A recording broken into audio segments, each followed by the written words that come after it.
Alicia didn't think her day could get worse until her boss fired her for being pregnant. Then the door slammed open, and the one man she never expected to see again walked in like he owned the place. Because apparently, he did. The Korean Mafia boss she'd convinced herself to forget was about to turn her entire world upside down. The words hit Alicia like a slap across the face. "You're done here," Mr. Patterson said, not even looking up from his clipboard. "Pack your things and leave through the back." She stood there in the break room of Rosewood Diner, her apron still tied around her waist, feeling the weight of 3 months settle in her stomach. The morning sickness had been brutal, but she'd hidden it well. Or so she thought. I don't understand, she whispered, her Malawian never accent been thickening late, with emotion. never missed a I've never been late, never missed a shift. You're pregnant. He said it like an accusation, finally meeting her eyes. His face was all hard angles and cold. Judgment. "We can't have you working in this condition. Customers don't want to see that while they're eating." Alicia's hands trembled as she untied her apron. 23 years old, alone in Charlotte, North Carolina, thousands of miles from her family in Lilongwe, and now, jobless. The father of her baby had made it clear he wanted nothing to do with her the moment she'd told him. Just another mistake in a series of mistakes that had led her to this country, to this moment. "Please," she tried again, hating how her voice cracked. "I need this job. I can work. I promise I won't. Security will escort you out if you make a scene." Patterson turned his back on her, dismissing her like she was nothing. Like the 6 months she'd worked double shifts, covered for other waitresses, smiled through rude customers, like none of it mattered. She was gathering her things from her locker when she heard it. The sound of expensive shoes on the diner's tile floor, moving with purpose. Then, voices rising. Not angry, exactly, but urgent. "Sir, you can't just walk back here. I can walk wherever I please." That voice. Deep, controlled, with an accent that made her heart do something strange in her chest. She knew that voice, knew it from late-night phone calls and stolen moments, and promises she'd convinced herself not to believe in. Alicia turned just as Jae Sung pushed through the break room door. He looked exactly like he did in her dreams. Tall for a Korean man, dressed in a black suit that probably cost more than she made in 6 months. His dark hair swept back from a face that was all sharp cheekbones and intense eyes. But it was his expression that made her breath hitch. The cold fury barely contained beneath his usual calm. "You," Patterson stammered, his clipboard clattering to the floor. "Mr. Hwang, I didn't know. We weren't expecting. Obviously." Jae Sung's gaze swept the room, taking in Alicia's red-rimmed eyes, her bag clutched and shaking, hands, Patterson's guilty face. "Explain to me why you're firing this woman." "It's policy, sir. We have standards. And she's in a delicate condition that she's pregnant." Jae Sung cut him off, moving to stand beside Alicia. His hand found hers, warm and steady, and she nearly collapsed from the shock of it. "With my child. Stop, take a breath, because the moment you hit play, the world you knew stopped existing. Welcome to the deep end. Around here, we don't do sweet. We don't do safe.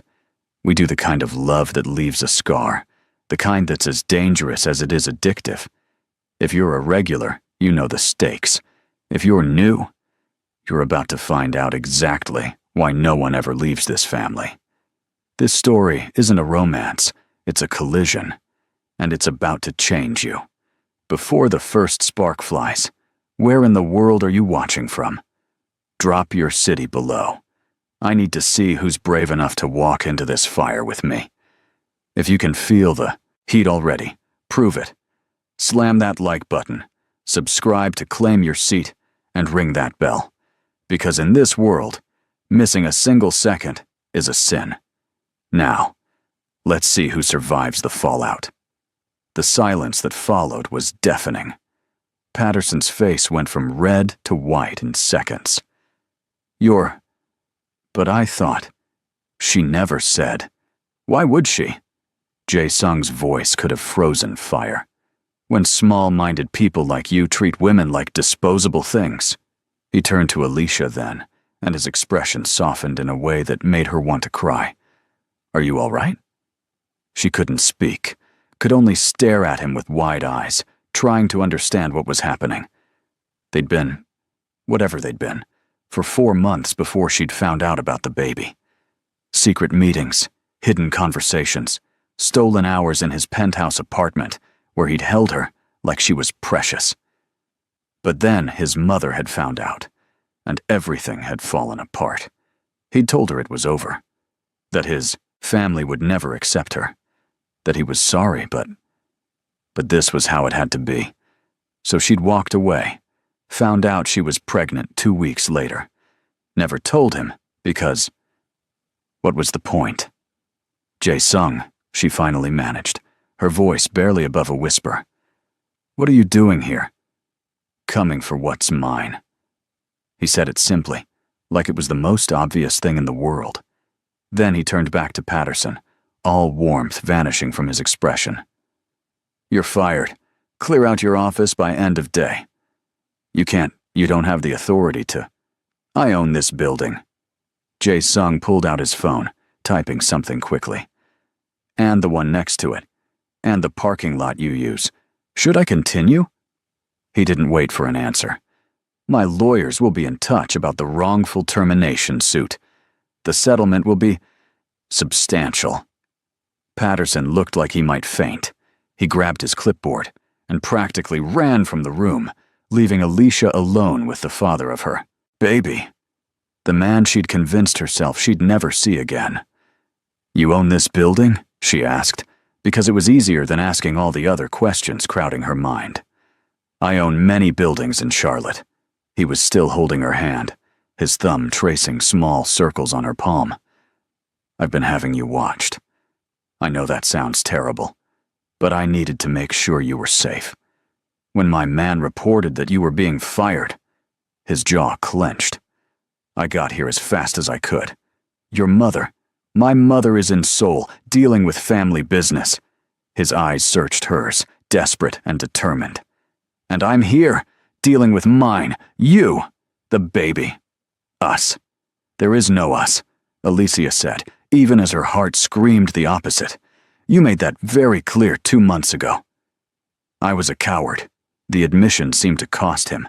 I was afraid of disappointing my family, afraid of the complications, afraid of how much I already cared about you. So I ran. I hurt you. I was wrong. She wanted to pull her hand away, wanted to protect herself from the hope rising in her chest like a dangerous tide. Why should I believe anything you say? Because I'm not running anymore. He reached up with his free hand, gently brushing a tear from her cheek with his thumb. Because the moment I found out you were carrying my child, everything else stopped mattering. My mother's expectations, the business politics, all of it. You matter.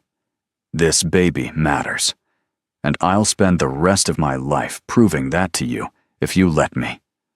Alicia closed her eyes, overwhelmed by the intensity of his words. I don't need your charity, Jae-sung. I can manage on my own.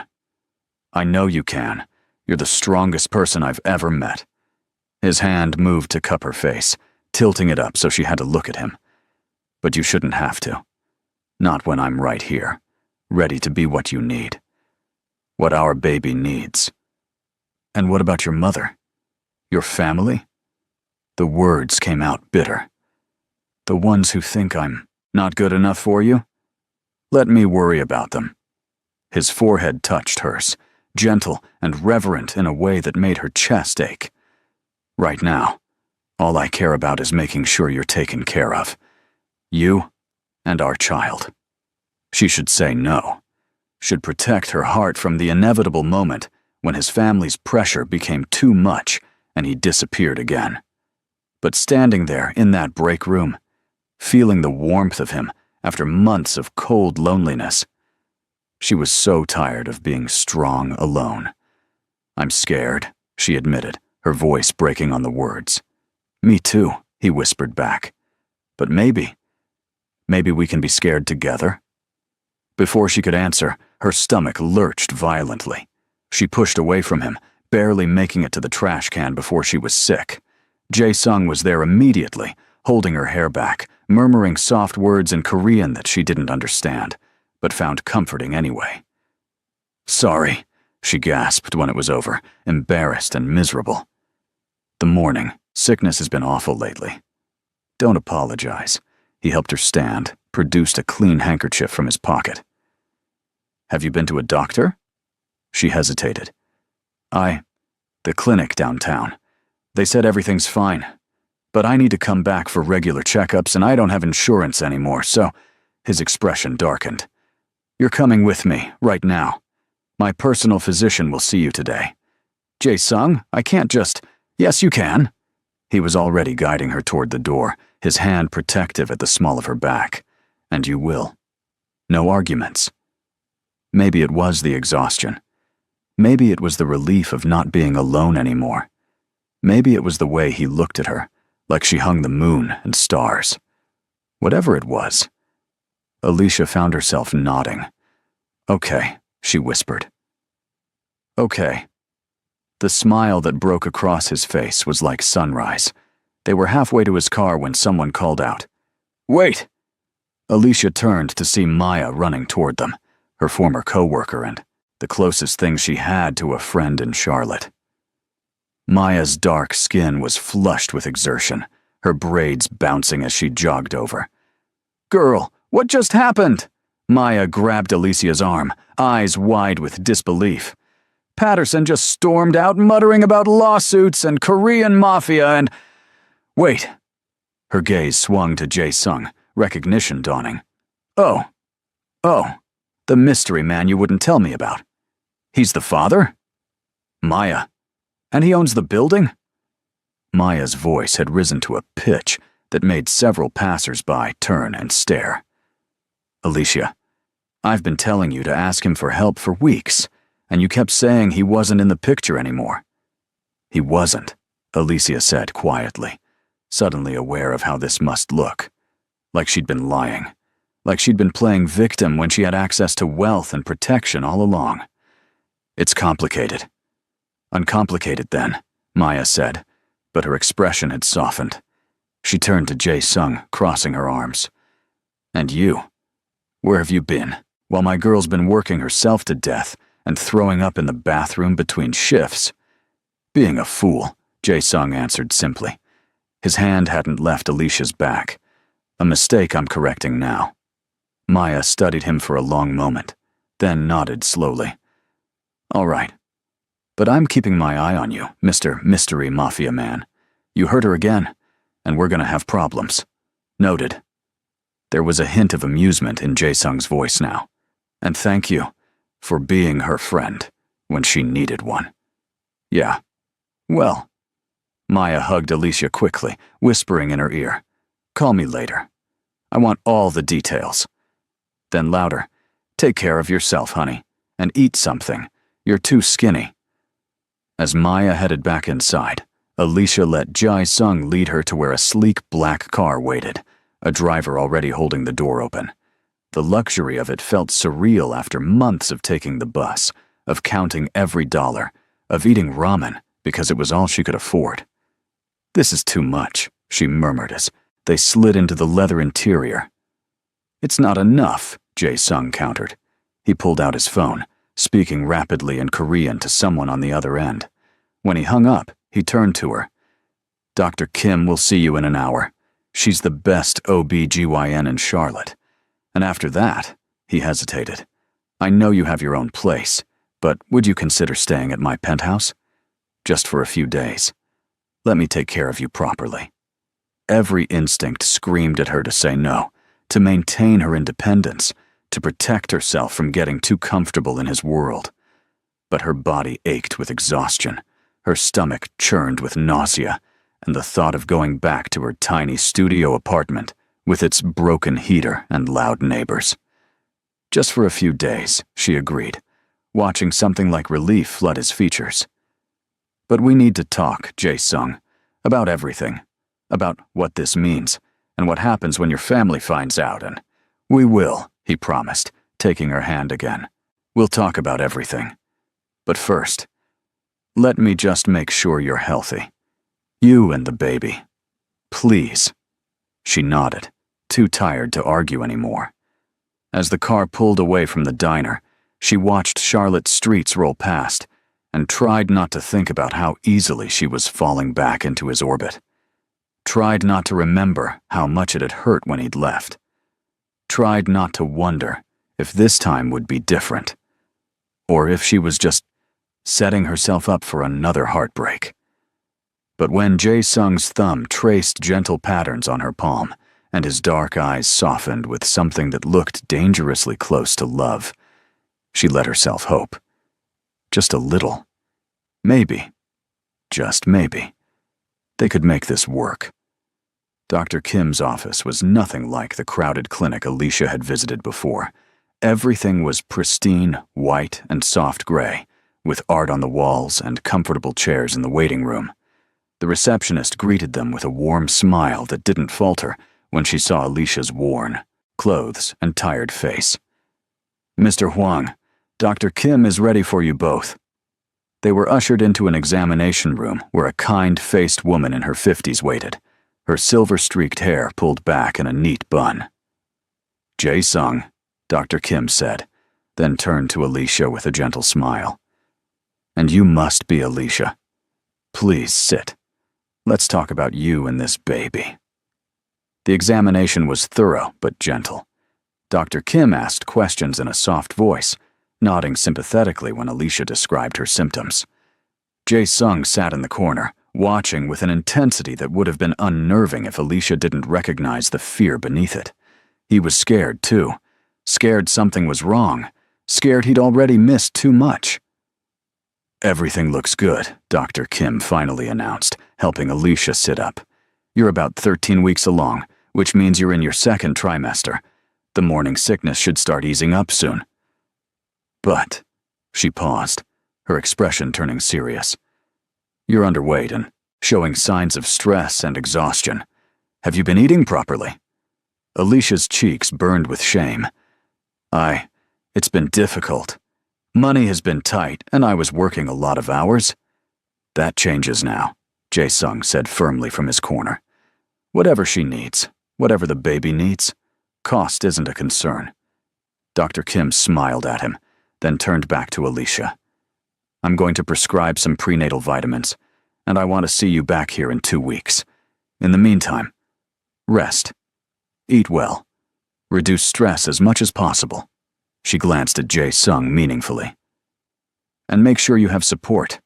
Pregnancy is hard enough without trying to do it alone."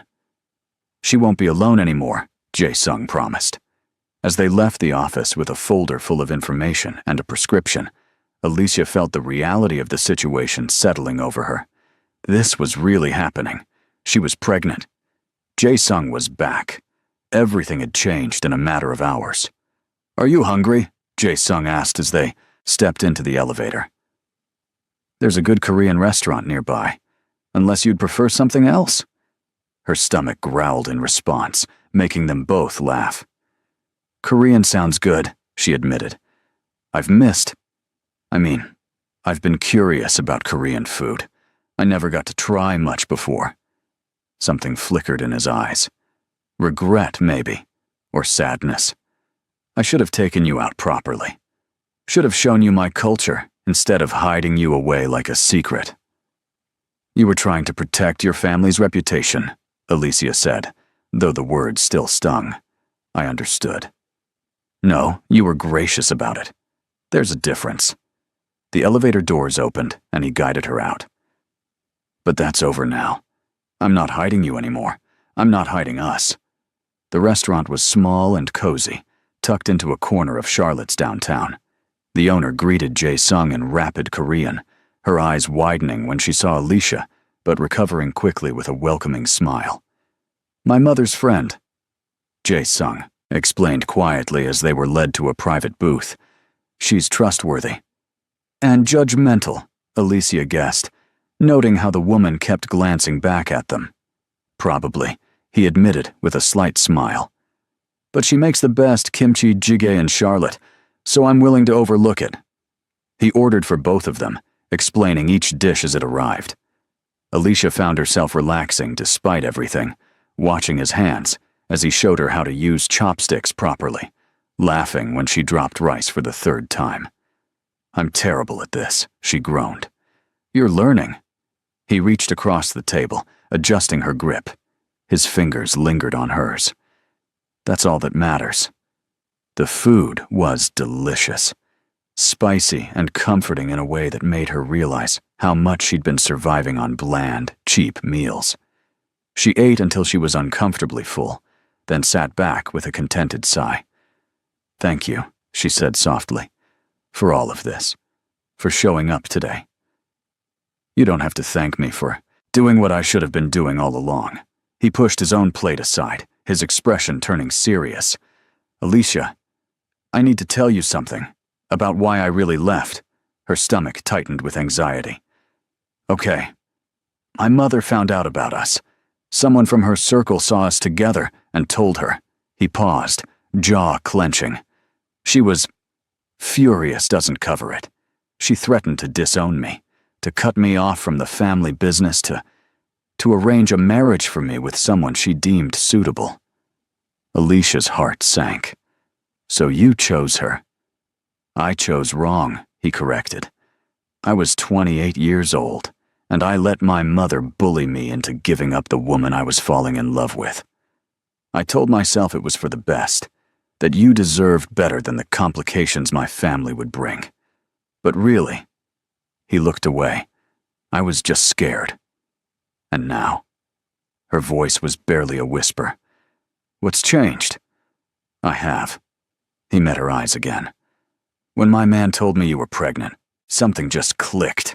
I realized I've been living my life trying to please everyone except the people who actually matter. You matter. Our baby matters. And if my mother can't accept that," he took a shaky breath, "then maybe I don't need her approval as much as I thought." "That's easy to say now," Alicia said carefully.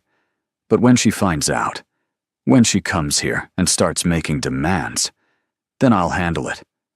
His hand found hers across the table. "I'm not saying it'll be easy. My mother she's formidable, and there are family obligations I can't just ignore. But I'm not walking away from you again. Not from our child. That's a promise." She wanted to believe him, wanted to trust that this time would be different. But the memory of his rejection still burned. "I need time," she finally said, "to figure out if I can really do this, if I can trust you again." "Then take it." He brought her hand to his lips, pressing a soft kiss to her knuckles. "Stay at the penthouse. Let me take care of you. And if you decide you can't forgive me, I'll respect that. But I'll still be here for our baby. Always." It wasn't a perfect solution. There were still so many questions, so many fears. But sitting there in that warm restaurant, feeling the ghost of his kiss on her skin and the life growing inside her, Alicia found herself nodding. "Okay," she whispered, "we'll try." The smile that transformed his face was worth every risk. The penthouse was exactly as she remembered. All floor-to-ceiling windows overlooking Charlotte's skyline, minimalist furniture in blacks and grays, artwork that probably cost more than most people's cars. But there were changes, too. A soft throw blanket draped over the couch that hadn't been there before, fresh flowers on the dining table, small touches that made the space feel less like a showroom and more like a home. "I had my assistant pick up some things for you," Jae-sung said, leading her down the hallway. He pushed open a door to reveal a guest room that had been completely transformed. The bed was made up with soft linens in warm earth tones, the dresser stocked with what looked like brand new clothes. "I wasn't sure what size you wore now, so I got a range. And if you don't like any of it, we can go shopping tomorrow." Alicia stood in the doorway, overwhelmed. "This is too much. It's not even close to enough." He moved past her, opening the closet to show racks of maternity clothes, shoes, everything she could possibly need. The bathroom is fully stocked too. Prenatal vitamins, the special lotion Dr. Kim recommended, some ginger tea for the nausea. He trailed off, seeming suddenly uncertain. I might have gone overboard. You think? But she was smiling despite herself, touched by the obvious care he'd taken. How did you even have time to do all this? I made some calls from the car while you were getting your ultrasound pictures. He rubbed the back of his neck, a gesture she remembered from before when he was nervous. I wanted you to be comfortable here. Wanted you to have everything you might need. She walked into the room, running her fingers over the soft fabric of a maternity dress. It was beautiful. Deep purple with delicate embroidery around the neckline. The kind of thing she would have looked at in a store window and never dared to try on. Thank you, she said quietly. Really. Nobody's ever done anything like this for me before. Get used to it. He was leaning against the doorframe now, watching her with those intense dark eyes. Because I plan to spend a lot of time spoiling you both. Her hand moved unconsciously to her still flat stomach. I can't even believe there's a baby in here. It doesn't feel real yet. May I? He gestured toward her, tentative in a way that made her chest ache. She nodded, and he crossed the room slowly, dropping to his knees in front of her.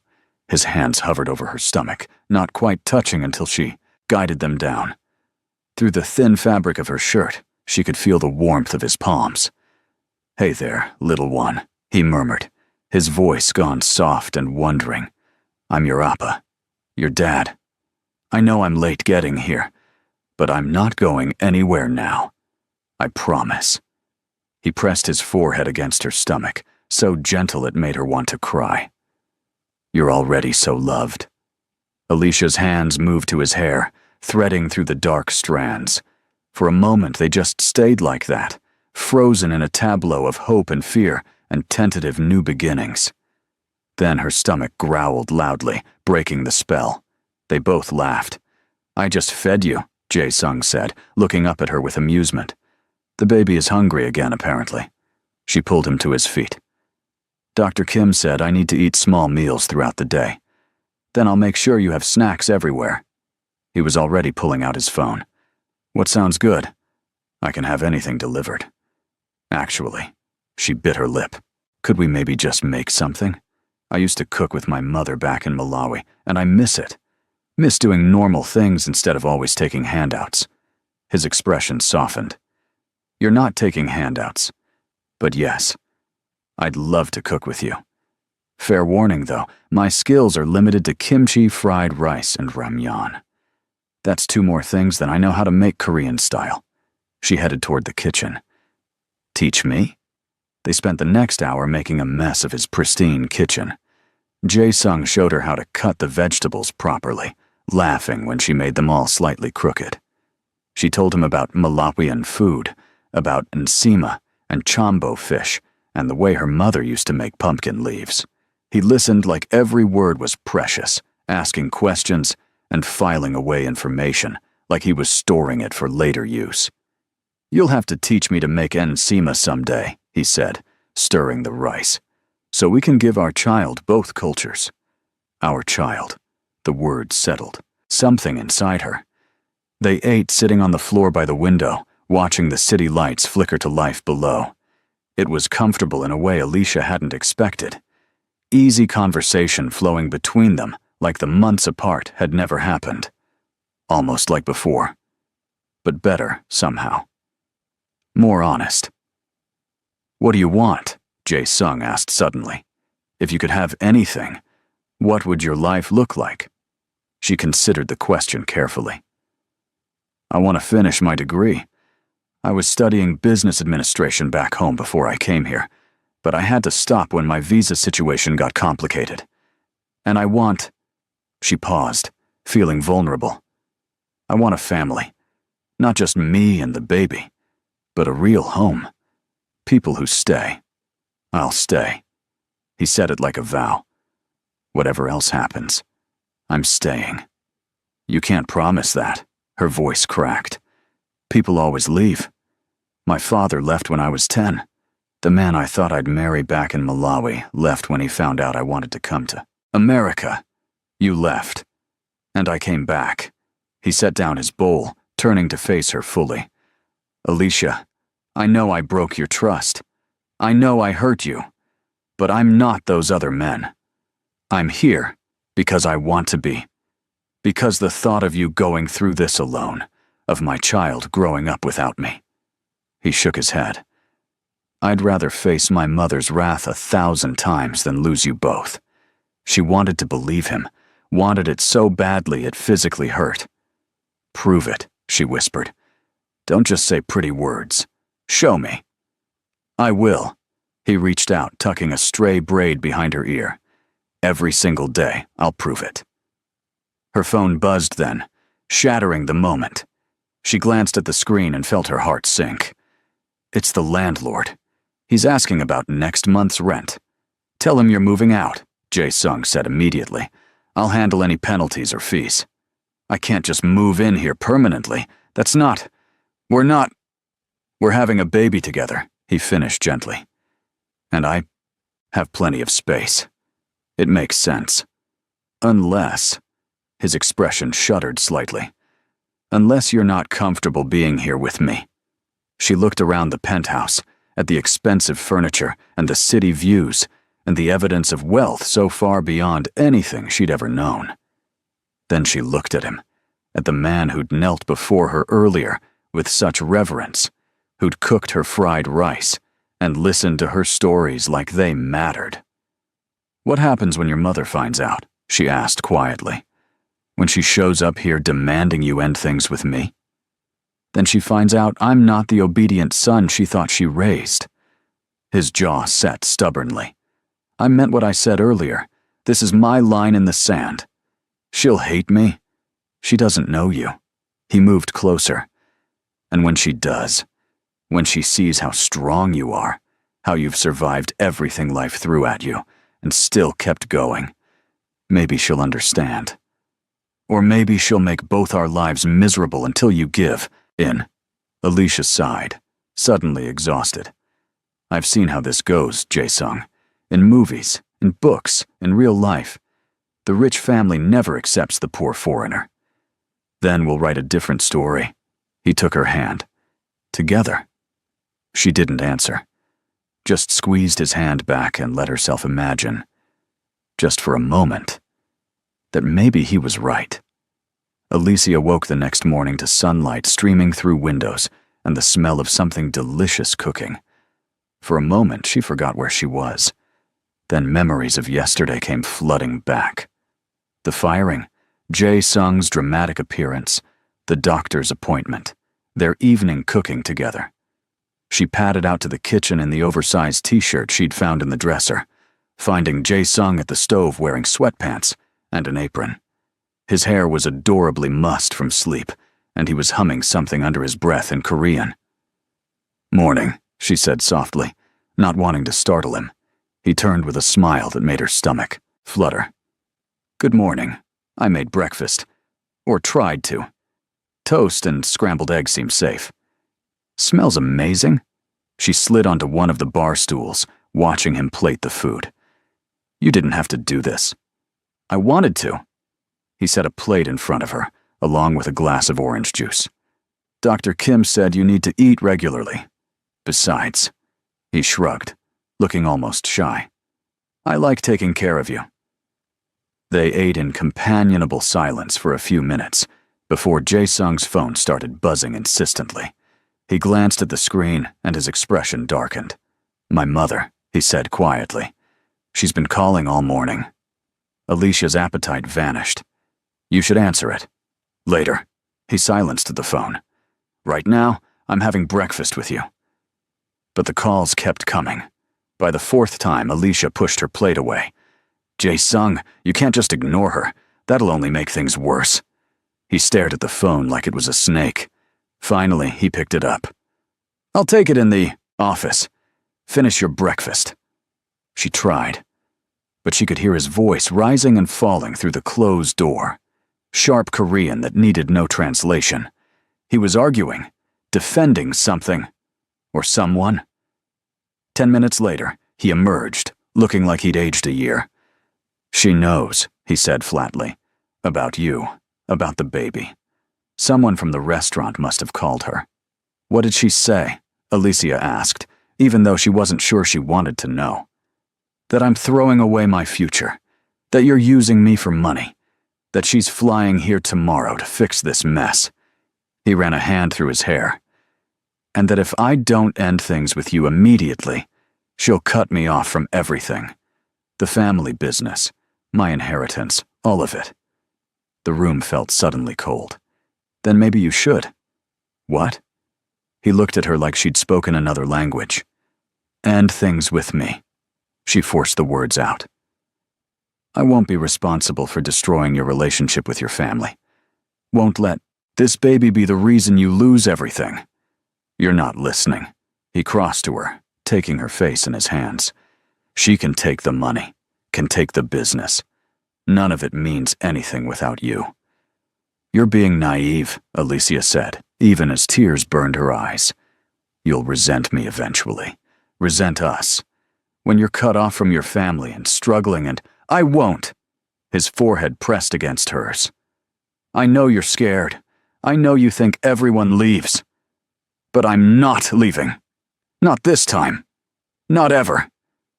She wanted to believe him, but the fear was too big, too overwhelming. "Your mother will be here tomorrow," she whispered.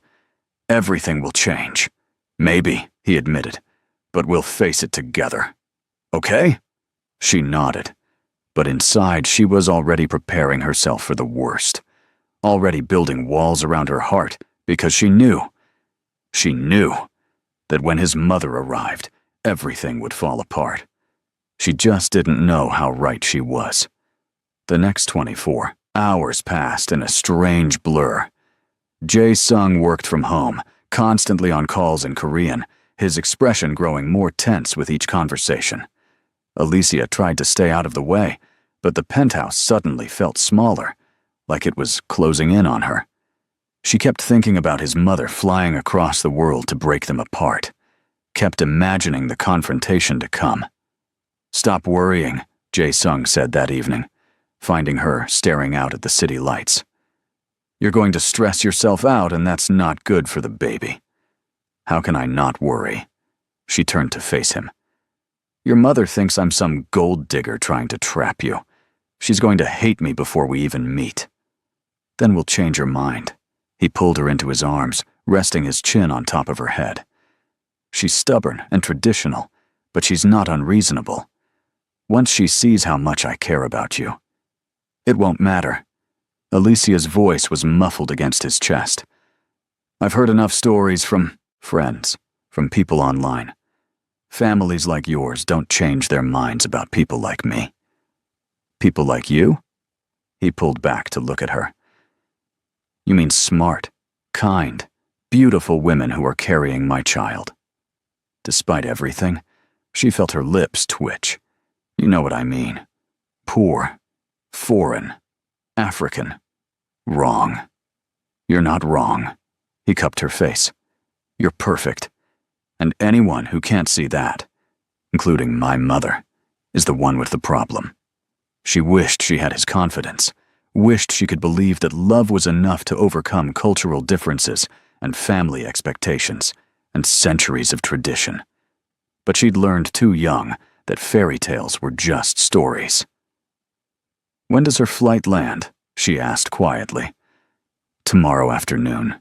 His jaw clenched. "She's staying at the Kimpton in Uptown. I told her she's not welcome here." "Jae-sung." "This is our home," he said firmly. "Yours, mine, and the baby's. She doesn't get to storm in here and upset you. If she wants to meet, it'll be on neutral ground." Part of Alicia was grateful for his protectiveness, but another part worried that he was making things worse, that drawing battle lines would only make his mother more determined to separate them. "Maybe I should talk to her alone," Alicia suggested. "Woman to woman. Maybe if she sees I'm not trying to take advantage—" "No," the word came out sharp. You're not facing her alone. We're in this together, remember? But together, he repeated, softer this time.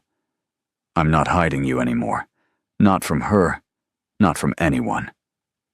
That night, Alicia barely slept. She kept imagining different versions of the meeting, each one ending with Jae-sung's mother tearing them apart.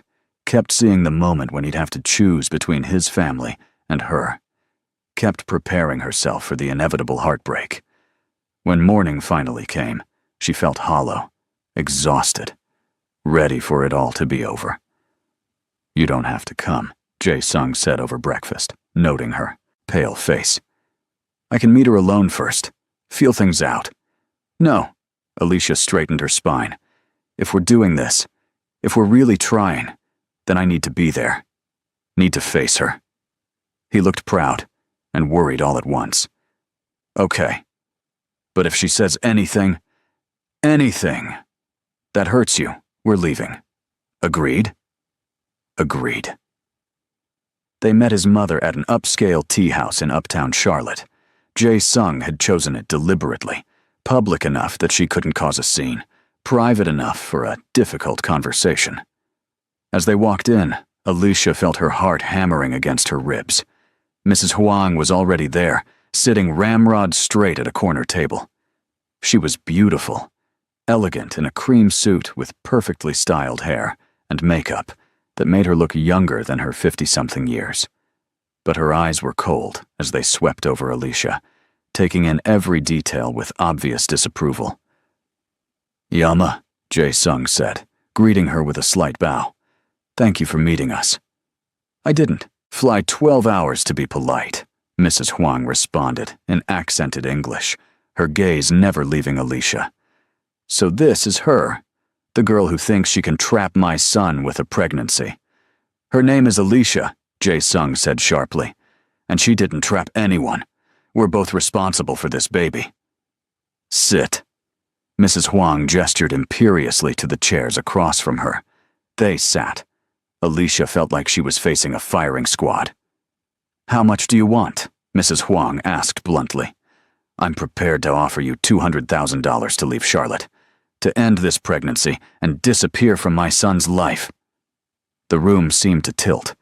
Alicia heard Jae-sung's sharp intake of breath, felt him tense beside her, but she kept her eyes on his mother. I don't want your money, she said quietly, proud that her voice didn't shake. And I'm not ending my pregnancy. Everyone has a price. Mrs. Huang pulled out a checkbook. $300,000 then. That's more than generous for someone in your position. I said no. Alicia's hands clenched in her lap. I'm keeping my baby. Our baby. There is no our anything, Mrs. Huang snapped. You're a waitress from some African country nobody's heard of. You have nothing to offer my son except scandal and shame.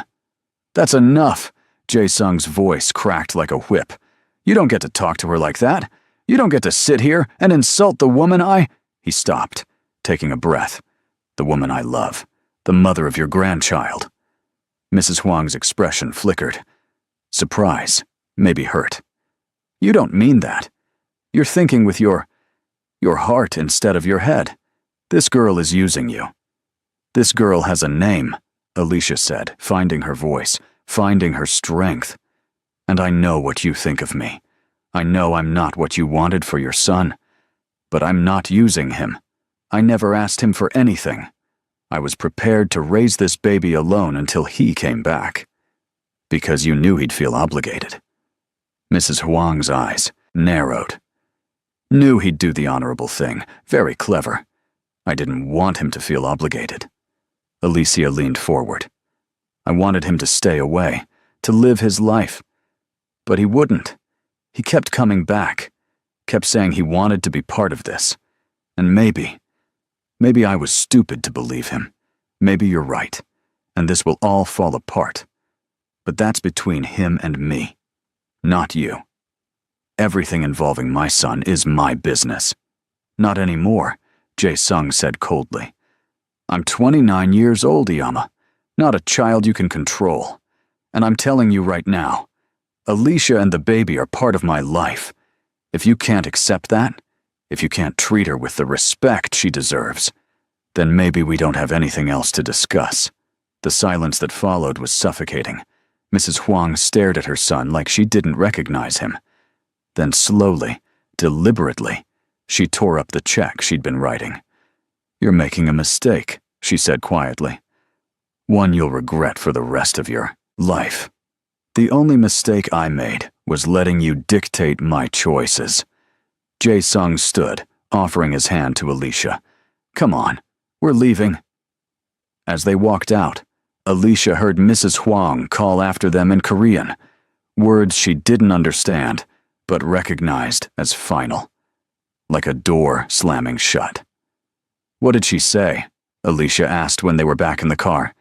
Jae-sung's hands were white-knuckled on the steering wheel. "She said I'm no longer her son, that she's disowning me, that if I continue down this path, I'm dead to the family." Oh God, Alicia felt sick. "Jae-sung, you have to go back. You have to fix this. I can't let you lose your family because of me." "You're not letting me do anything." He started the car, pulling out of the parking lot. "I made my choice. She made hers. But no buts." His voice was rough. "She threatened to disown me, tried to buy you off like you were nothing, insulted you in front of me. And you think I'm going to crawl back and beg her forgiveness? Think I'm going to choose her over you? Over our baby?" "You'll regret it," Alicia whispered. "Someday you'll wake up and realize what you gave up, and you'll hate me for it." He pulled the car over abruptly, turning to face her. "Listen to me. Really listen. I will never, never regret choosing you. Choosing us. My mother is wrong. Wrong about you. Wrong about this situation. Wrong about everything. And if she can't see that..." His voice broke slightly. "Then maybe we're better off without her." But Alicia could see the pain in his eyes, could see what this was costing him, even as he pretended to be strong. "I'm sorry," she said, tears streaming down her face. "I'm so sorry." "Don't apologize." He pulled her into his arms, awkward across the console but comforting nonetheless. "None of this is your fault. You didn't make my mother who she is, didn't force me to fall in love with you, didn't ask for any of this." "I should leave," she sobbed. "Should go back to Malawi or find another city or..." "You're not going anywhere." His arms tightened. "We're figuring this out. Together. Remember?" She wanted to believe him, wanted to trust that they could survive this. But as they drove back to the penthouse in heavy silence, all she could think was that this was just the beginning, that more challenges would come, that loving him might cost both of them more than either was prepared to pay. And she had no idea how right she was. The next few days were tense. Jae-sung threw himself into work, constantly on calls, constantly typing on his laptop. He assured her everything was fine, that he was just dealing with some business complications. But Alicia knew better. She could see the stress etched into his face, could hear him pacing at night when he thought she was asleep. His mother had made good on her threats. From what Alicia could piece together from his side of phone conversations, Mrs. Huang was moving to cut him out of the family company, blocking his access to accounts, telling the extended family that he'd disgraced them, systematically dismantling everything he'd worked for. "You need to fix this," Alicia said on the fourth day, unable to watch him suffer anymore. "Go to her. Apologize. Whatever it takes. I'm not apologizing for loving you." He didn't even look up from his laptop. "She's the one who needs to apologize, for how she treated you, for thinking she could control my life." "But you're losing everything." "I'm losing money," he corrected. "That's not the same as everything. I still have my skills, my connections, my education. I'll be fine. Will you?" She moved to stand in front of him, forcing him to meet her eyes. "Because you look miserable. Because I can hear you up half the night worrying. Because this is killing you, and I can't watch you destroy your life for me." "You're not destroying anything." He closed his laptop with a sigh. "My mother is. By refusing to accept that I'm an adult, capable of making my own choices, by trying to manipulate me through money and family pressure. That's on her, not you. I could leave, Alicia said quietly. Just for a while. Give you space to fix things with your family. Then maybe once the baby is born. No. He stood, pulling her close. We're not separating. We're not putting this off. We're facing it head on. But, Alicia, his hands framed her face. Do you want to be with me? Honestly? She hesitated, then nodded. Yes, but not like this. Not if it means you lose everything. I'm not losing what matters. His thumb stroked her cheek. You matter. The baby matters. Everything else is just stuff. Things. It can all be replaced. Family can't be replaced, she whispered. No, he agreed quietly. But maybe the family I'm building with you is more important than the one I was born into. Maybe that's okay. She wanted to argue, wanted to make him see reason. But he was looking at her with such fierce determination that the words died in her throat. Come on, he said, taking her hand. Let's get out of here. Go somewhere that isn't this penthouse for a while. Where? Does it matter? He was already grabbing his keys. Let's just drive. Find somewhere new. Make different memories. So they did. Drove out of Charlotte into the North Carolina countryside, windows down, music playing softly. They stopped at a small roadside stand, selling fresh peaches and boiled peanuts. Bought too much of both, and ate them sitting on the hood of his car, watching clouds drift across the sky. I used to do this with my father, Jae-sung said quietly.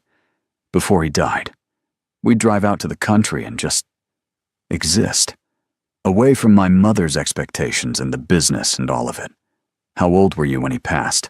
Alicia asked gently. 15. He stared at the horizon. Heart attack. Quick. One day he was there, and the next, he wasn't. I think that's part of why my mother is how she is. She threw herself into controlling what she could because she couldn't control losing him. That doesn't excuse how she treats people. No, he agreed, but it helps explain it. She's scared of losing me too, of not being enough, of change. Are you making excuses for her? Alicia couldn't keep the hurt from her voice. No. He turned to look at her. I'm trying to understand her, so I can figure out how to move forward. Because cutting her out completely, that's not what I want. For me or for the baby. I want my child to know their grandmother. Want them to understand both sides of their heritage. Even if she never accepts me. She will. He said it with such confidence. Eventually. She's stubborn, but she's not stupid. Once the baby is born, once she sees them, he smiled slightly. Korean grandmothers are legendary for spoiling their grandchildren. She won't be able to resist. Alicia wanted to share his optimism, but she'd seen the coldness in Mrs. Huang's eyes, the finality in her voice, when she'd disowned her son. That wasn't a woman who changed her mind easily. What if she doesn't? Alicia pressed. What if she stays stubborn? Stays angry? Then we'll manage without her. His hand found hers. It'll be hard.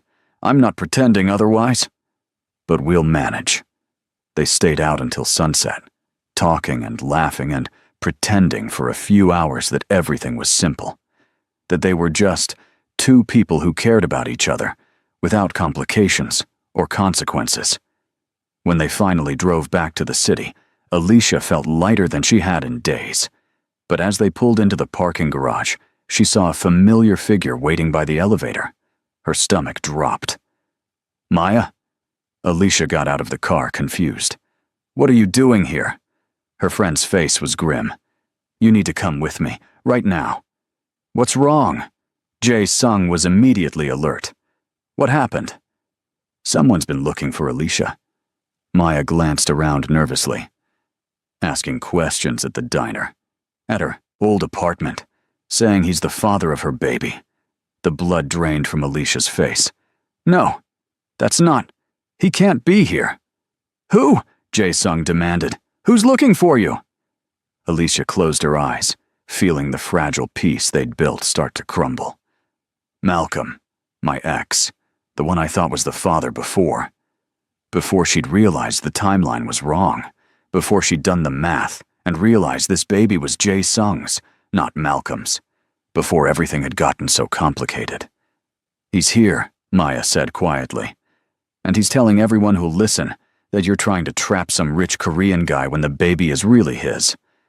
And just like that, their problems multiplied. The confrontation happened faster than Alicia expected. Malcolm showed up at the penthouse the next morning, somehow talked his way past building security by claiming to be the father of her baby. The doorbell rang, and Jae Sung answered it, coming face to face with a man he'd never met, but already hated. "You must be the sucker," Malcolm said with a smirk. He was handsome in a careless way, tall, broad-shouldered, with the easy confidence of someone who'd never really faced consequences. Paying for another man's kid, that's gotta sting.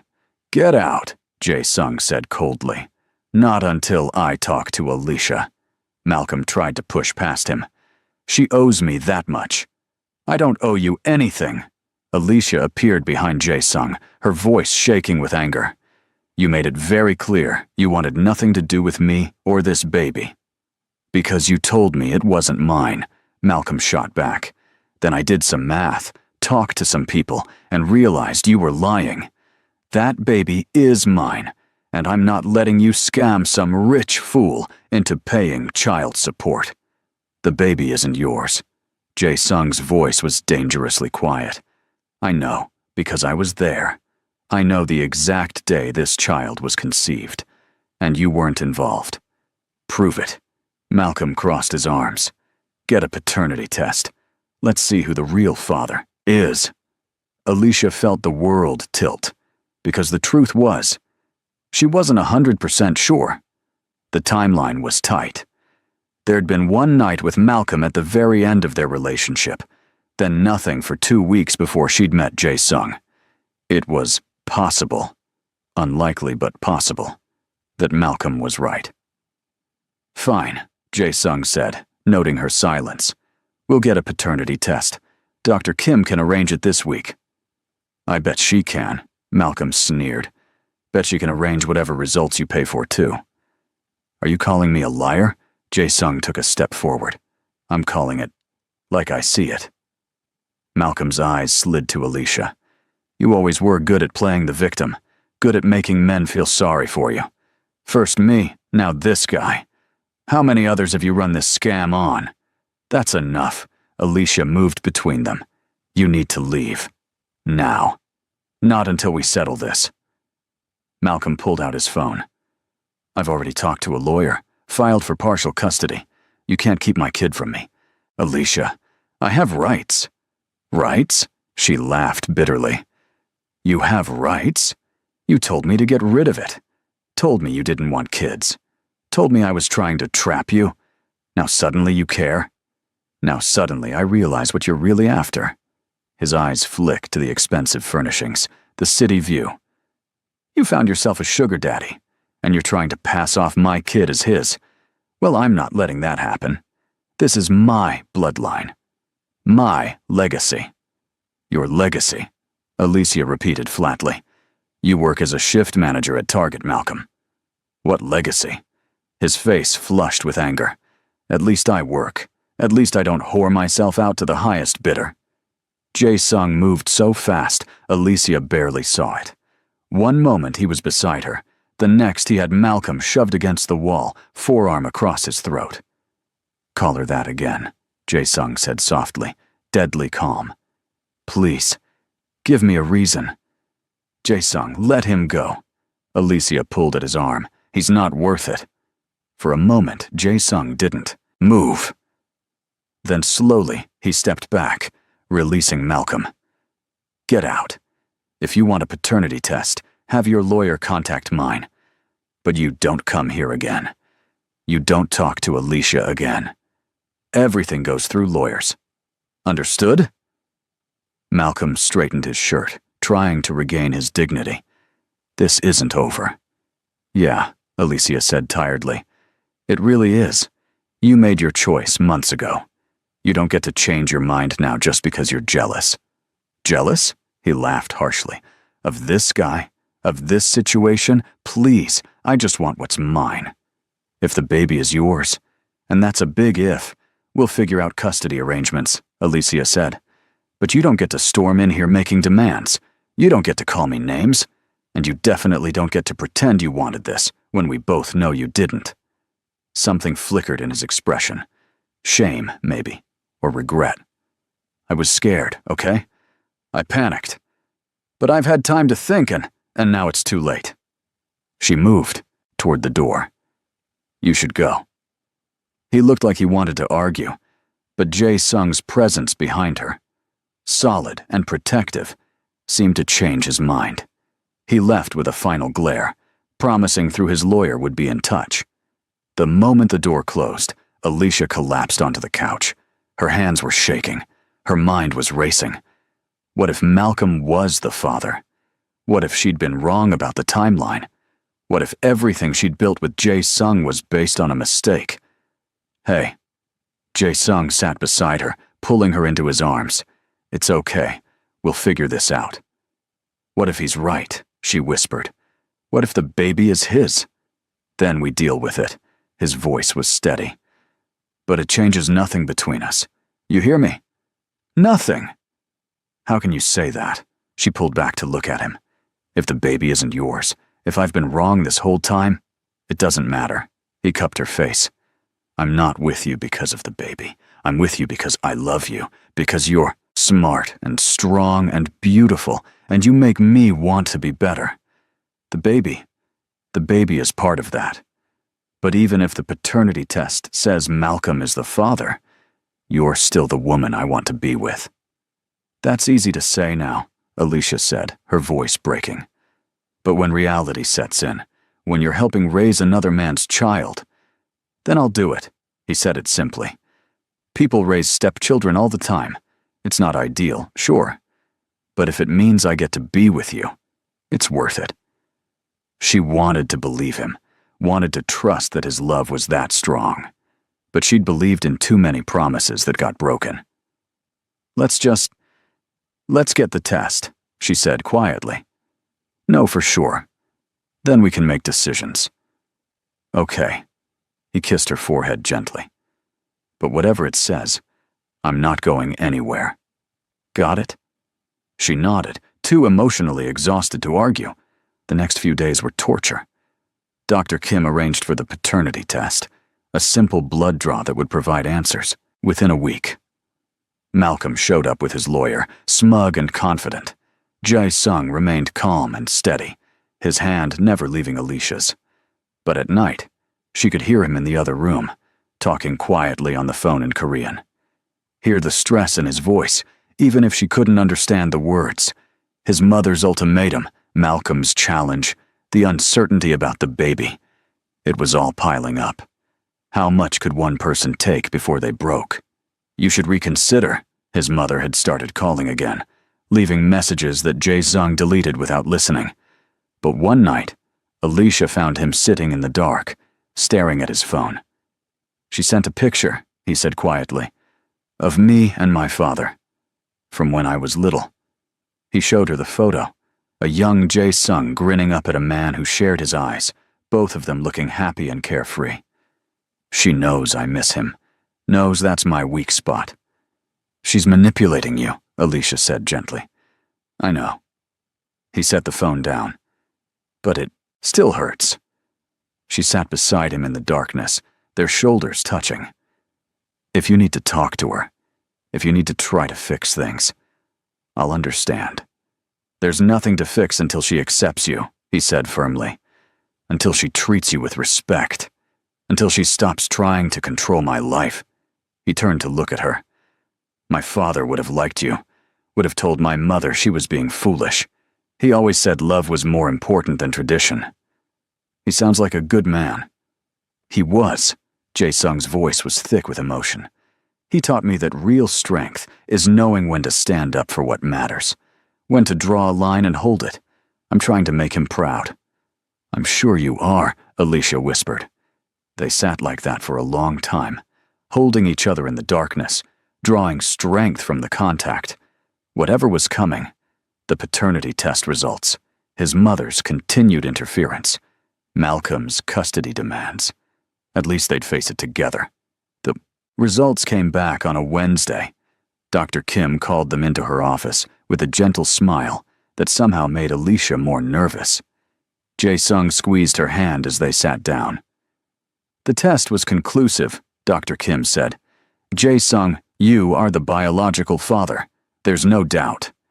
The relief was so intense, Alicia actually felt dizzy. Beside her, Jae-sung let out a breath he'd been holding for days.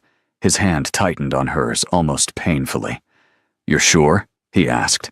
"Completely sure?" "Completely." Dr. Kim slid the paperwork across her desk. "I'll have copies sent to Malcolm's lawyer. This should settle any custody claims." "Thank you," Alicia managed, her voice choked with emotion. "Thank you so much." In the car, neither of them spoke for a long moment. Then Jae-sung pulled over into a random parking lot and just sat there, hands on the steering wheel, breathing hard. "Jae-sung, I need a minute," he said roughly. I need a minute." She realized he was crying, silently, shoulders shaking, overcome with relief and emotion. She unbuckled her seatbelt and pulled him into her arms, letting him bury his face in her shoulder. "It's okay," she murmured. "It's okay. The baby is yours." "I know I said it didn't matter," he choked out. "I know I meant it. But God, I was so scared of losing you both." "You're not losing us." She held him tighter. "We're right here." They stayed like that until his breathing evened out, until he pulled back with a watery laugh. "Sorry, that was embarrassing." "That was human," she corrected. "And I love that you let me see it." He kissed her then, soft, sweet, and full of promise. Not the passionate kisses from before, but something deeper. Something that felt like coming home. "Marry me," he said when they broke apart. Alicia froze. "What?" "Marry me." He was already reaching into his pocket, pulling out a small velvet box. "I know it's fast. I know we're still figuring things out. But I love you. I want to build a life with you. Want to be a family. Officially. Jae-sung." She stared at the ring, at his hopeful face. "Your mother." "Will come around or she won't," he said firmly. "But either way, I'm choosing you. I'm choosing us.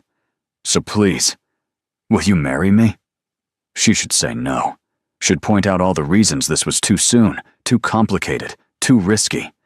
Should protect her heart against the inevitable moment when reality crashed in, and he realized what he was giving up. But looking into his eyes, seeing the love and determination there, she found herself nodding. "Yes," she whispered. "Yes, I'll marry you." His smile could have lit up the whole city. He slipped the ring onto her finger. A simple but beautiful design with a small diamond that caught the light. Then he kissed her again, both of them laughing and crying at the same time. They were so caught up in the moment that they didn't notice the car parked across the street, didn't see the woman in the back seat, watching them with cold, calculating eyes. Didn't know that Jae-sung's mother had witnessed the entire proposal, and didn't know that she was already planning her next move. The next few weeks passed in a blur of happiness. They told Maya about the engagement, who squealed so loudly she probably broke a few windows. Started making plans for a small wedding. Nothing fancy, just close friends, and whatever family would come. Alicia's mother couldn't afford to fly from Malawi, but they video called her, and she cried tears of joy at the news. The pregnancy was progressing well. Alicia's morning sickness had finally eased, and she was starting to show just a small bump that Jae-sung couldn't stop touching with wonder. They spent hours looking at baby furniture online, debating names, imagining their future. It felt too good to last. And of course, it was. The first sign of trouble came when Jae-sung's business partner called an emergency meeting. Apparently, Mrs. Hwang had been working behind the scenes, convincing investors to pull out, spreading rumors about Jae-sung's judgment, systematically undermining everything he'd built. "I'm sorry," his partner said, looking genuinely regretful. But if we want to save the company, you need to step back, at least temporarily. She's destroying everything, Jae-sung said later that night, pacing the penthouse like a caged animal. Years of work, relationships I spent a decade building, all of it, gone because she can't accept my choices. Maybe, Alicia hesitated. Maybe I should talk to her, try to reason with her. No. He stopped pacing to look at her. You're not going near her. She's already tried to hurt you once. I won't give her another chance. But 2 days later, Alicia got a call from an unknown number. Against her better judgment, she answered. Miss Alicia. Mrs. Huang's voice was cold and controlled. We need to talk. I don't think my son is throwing away his future because of you. His business is failing. His reputation is ruined. Is that what you want? Of course not, Alicia said, fighting to keep her voice steady. But I'm not responsible for your actions. You're the one sabotaging him. I'm trying to save him from a mistake he'll regret forever. Mrs. Huang's tone softened slightly. I know you care about him. If that's true, you'll leave. Give him the chance to fix this before it's too late. He doesn't want me to leave. He thinks he doesn't. But wait until the money's really gone, until his friends abandon him, until he's struggling to support a wife and child on nothing. Then, see if he still looks at you with love, or with resentment. The words hit harder than Alicia wanted to admit, because hadn't she thought the same thing? Hadn't she worried about exactly that? I have a proposition, Mrs. Huang continued. Leave Charlotte. Go back to your country or anywhere else. Let Jae-sung believe you simply couldn't handle the pressure. I'll give you $500,000. Enough to start over, to give your child a good life. And I'll stop blocking my son's business. Let him rebuild. You want me to just disappear? I want you to do what's best for everyone involved. Mrs. Huang's voice was almost gentle now. Jae-sung will be hurt, but he'll move on, find someone suitable, have a good life, and you'll have the resources to build your own life. Your child will never want for anything. Except their father, Alicia whispered. They'll have 2 parents who love them. Isn't that enough? Alicia hung up, her hands shaking. She knew she should tell Jae-sung about the call immediately. Should let him know his mother was still trying to manipulate them. But something stopped her. Maybe it was the doubt that had been planted. Maybe it was the fear that Mrs. Huang was right. That night, she lay awake long after Jae-sung had fallen asleep, her hand on her growing bump, wondering if love was really enough. Wondering if she was being selfish by staying. Wondering if the best thing she could do for the man she loved was to let him go. She didn't know that Jae-sung was awake too, staring at the ceiling, making plans of his own. Didn't know that he'd already decided what he needed to do to protect their future. Didn't know that sometimes the hardest battles are fought in silence, and neither of them knew that the real test was still to come. 3 days later, Mrs. Huang showed up at the penthouse again. But this time, she wasn't alone. She'd brought Jae-sung's grandmother, his father's mother, a woman he adored and hadn't seen in years. A woman who'd always been kind to him, who'd taught him Korean folktales and made him special meals and treated him like her favorite person in the world. Halmeoni, Jae-sung breathed, opening the door to find the elderly woman standing there in traditional hanbok, leaning heavily on a cane. What are you doing here? Your mother told me everything, his grandmother said and saw him. Korean, then switched to careful English for Alicia's benefit. She told me you're throwing away your life. I had to come see for myself. And just like that, the game changed again. Because while Jae-sung could defy his mother, defying his grandmother was another thing entirely. Alicia watched from the hallway as he helped the old woman inside, saw the love and respect on his face, and felt her heart sink. This was it. This was the moment everything fell apart. Because how could she ask him to choose between her and the woman who'd helped raise him? How could she live with herself if she did? Mrs. Huang caught her eye over Jae-sung's shoulder and smiled. A small, triumphant smile that said she knew she'd won.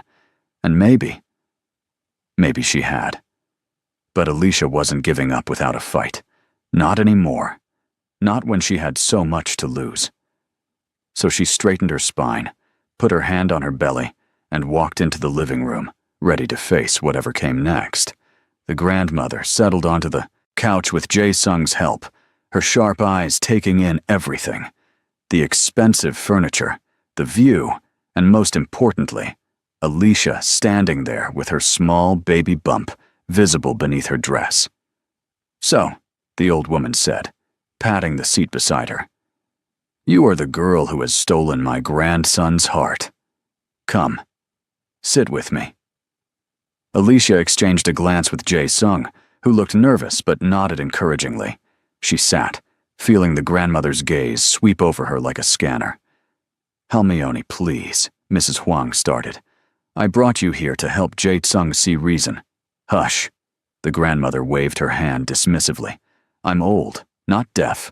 Let me talk to the girl myself." She turned back to Alicia. "Tell me, why do you love my grandson?" The question caught Alicia off guard. Because he's kind. Because he makes me feel safe. Because when I'm with him, I feel like I can be myself without pretending to be someone I'm not. And you're willing to deal with all this?" The grandmother gestured around. His mother's anger.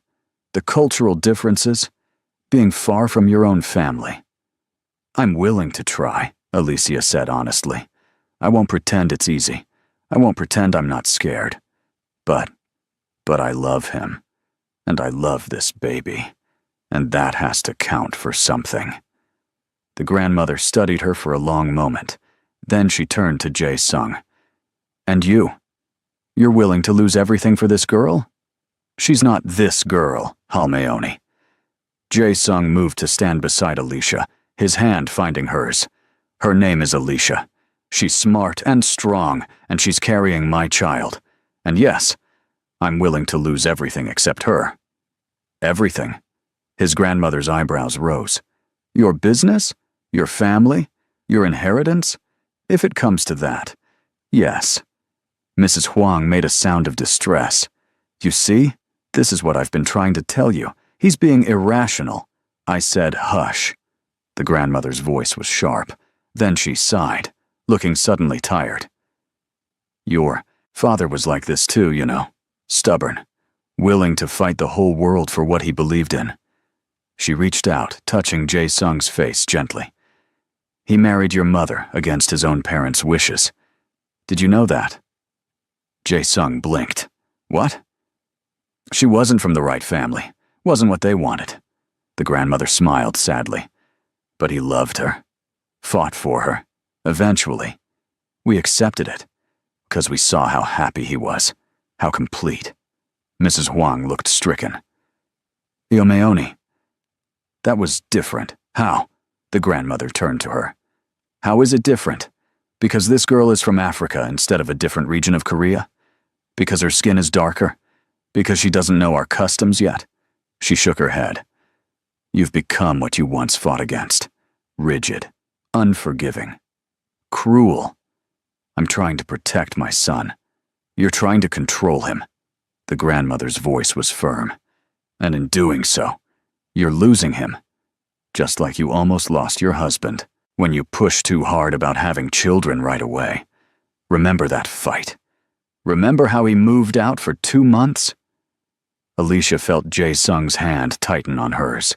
Clearly this was family history he'd never heard. Mrs. Huang's face crumpled slightly.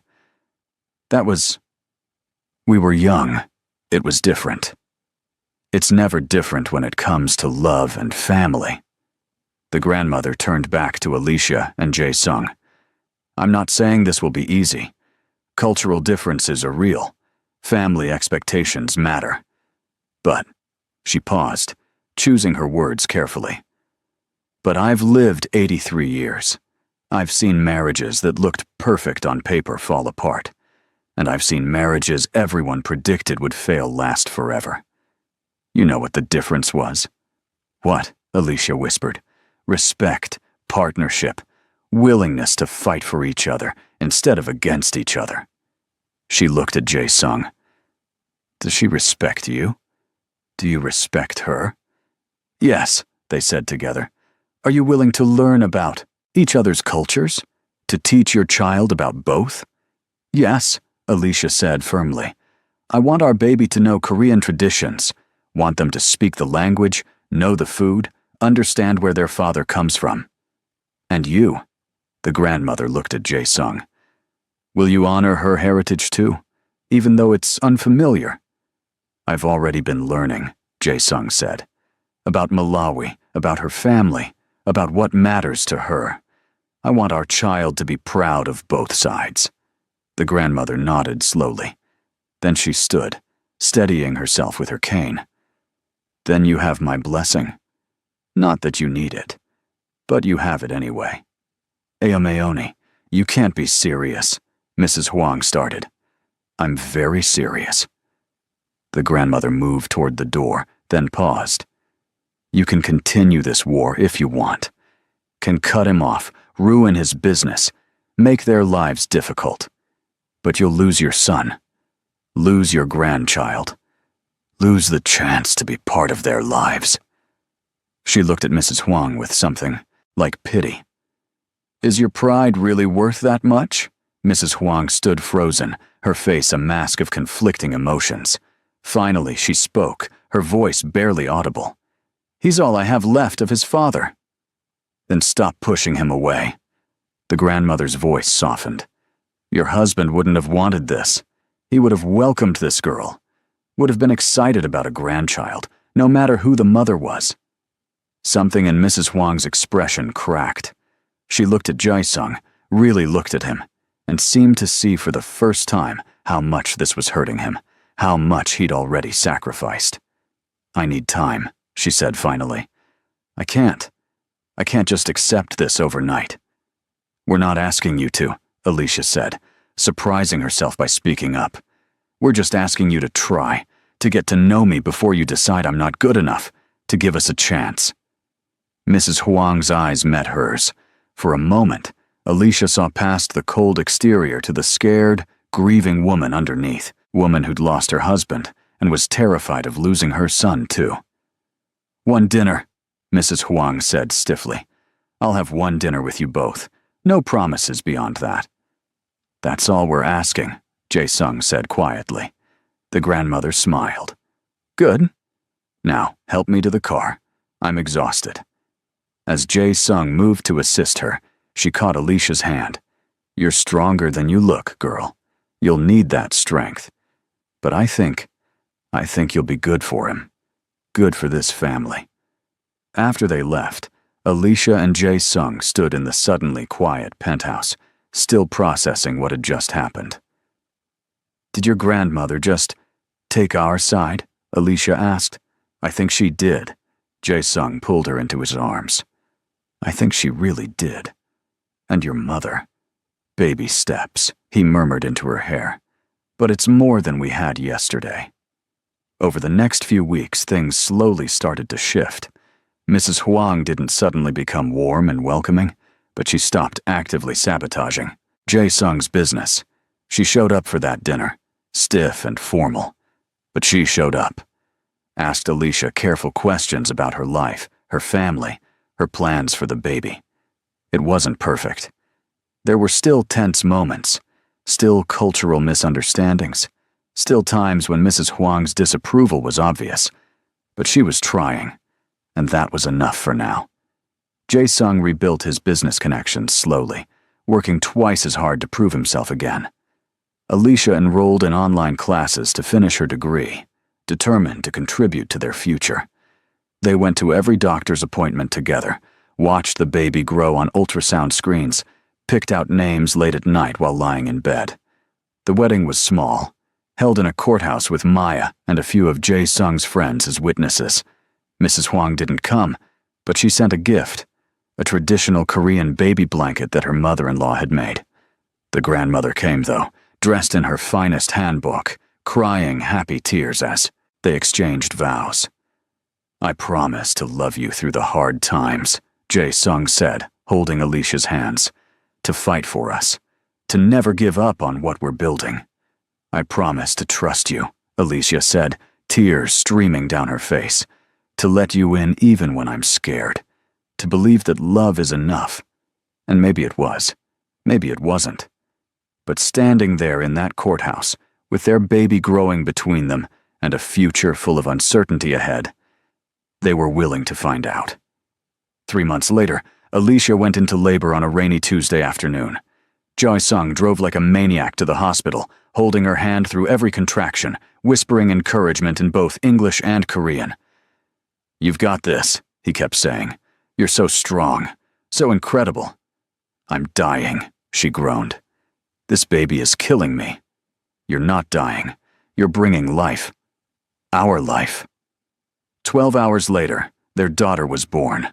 Tiny and perfect, with a shock of dark hair and lungs that could wake. Art the dead. They named her Grace Thandiwe Hwang. Grace for new beginnings. Thandiwe meaning beloved in Chichewa. When the nurse placed her in Alicia's arms, the world seemed to stop. This tiny person, this perfect blend of both of them, this miracle they'd fought so hard for. "She's beautiful," Jae-sung whispered, his finger tracing their daughter's tiny hand. "She's perfect." "She looks like you," Alicia said, noting the baby's eyes, the shape of her face. "She looks like us," he corrected. The door opened, and Mrs. Hwang walked in, moving hesitantly like she wasn't sure of her welcome. But when she saw the baby, something in her face softened completely. All the hardness, all the resistance, all the anger. It melted away. "May I?" she asked quietly. Alicia nodded, watching as Jae-sung carefully transferred Grace into his mother's arms. Mrs. Hwang stared down at her granddaughter, tears rolling down her cheeks. "She's beautiful," she whispered in Korean, then in English. "So, beautiful." She looked up at Alicia.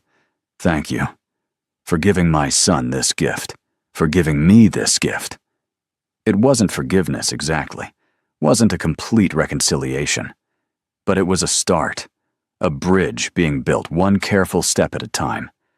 As Alicia watched her new family, her husband gazing at their daughter with wonder, her mother-in-law finally letting down her walls, this tiny baby who'd brought them all together, she felt something settle in her chest.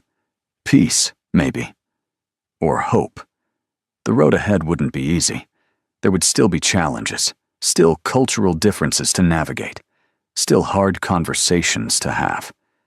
But looking at the 3 generations in that hospital room, all connected by love and blood and choice, she knew they'd figure it out. Because sometimes love isn't about perfection. It's about showing up. It's about fighting through the hard parts. It's about building something new from broken pieces and refusing to give up when things get tough. And as Grace opened, her tiny eyes, looking up at the faces surrounding her with wonder, Alicia knew without a doubt that every struggle had been worth it. Every tear, every fight, every moment of fear and uncertainty. It had all led to this, to family, to love, to home. 6 months later, Alicia graduated with her business degree, walking across that stage with Jae-sung and Grace cheering from the audience. Mrs. Hwang was there too, holding Grace and looking proud despite herself. A year after that, they bought a house. Not a penthouse, but a real home with a yard and space for Grace to grow. Mrs. Hwang helped them move in, even bringing Korean dishes for the housewarming. The grandmother came too, teaching Alicia traditional recipes and telling Grace stories in Korean. It wasn't the fairy tale Alicia had imagined as a girl. It was messier, more complicated, harder won. But standing in their backyard, watching Jae-sung push Grace on her new swing set, while his mother and grandmother argued, affectionately over the best way to make kimchi, she realized it was better than any fairy tale, because it was real. It was theirs. And it was enough. "Hey," Jae Sung called out, walking over with Grace giggling in his arms. "What are you thinking about?" "How far we've come," Alicia said, taking their daughter and pressing a kiss to her forehead. "How much we've survived. And how much more we're going to survive," he added, wrapping his arms around them both. "Together. Together," she agreed. And in that moment, with her family surrounding her and the future stretching out full of possibility, Alicia finally believed it. Believed in happy endings and second chances and love that conquers all, because theirs had. There it is. From a break room firing to a backyard full of family and laughter. Drop a like if you're feeling grateful for love stories that don't give up. And comment telling me if you've ever had to win over a tough mother-in-law, because those stories are always wild. Hit subscribe so you never miss these feel-good tales that prove love really can conquer the impossible.